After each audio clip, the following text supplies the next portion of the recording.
Hey y'all, Dallas here again. We're getting blessed with some ducks.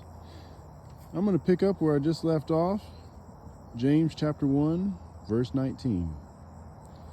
Know this, my dear brothers and sisters, everyone should be quick to listen, slow to speak, and slow to grow angry. Wow. If only we could do that. That would be amazing. This is because an angry person doesn't produce God's righteousness.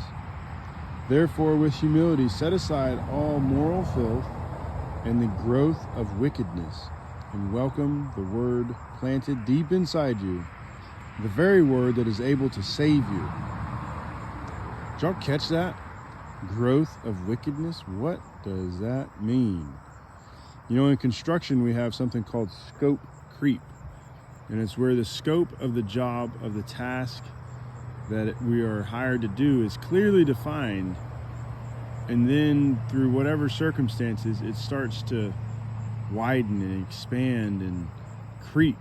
That's what it's called. It starts to creep past what we had been contracted to do, and that's scope creep. So I think that growth of wickedness is kind of the same thing. You know, we allow something to embed itself into our spiritual life, into our walk, and we think, oh, it's not that bad. Well, it's a speed bump, and on the backside of that speed bump is turbulence, and that turbulence deposits a bunch of trash. So then that speed bump gets bigger and bigger and bigger until now all of a sudden we've got a very real and serious problem, and that's that growth of wickedness. And that's what they're warning about here. You must be doers of the word, and not only hearers who mislead themselves. Those who hear but don't do the word are like those who look at their faces in the mirror. They look at themselves, walk away, and immediately forget what they were like. But there are those who study the perfect law, the law of freedom, and continue to do it. They don't listen and then forget, but they put into practice in their lives. They will be blessed in whatever they do.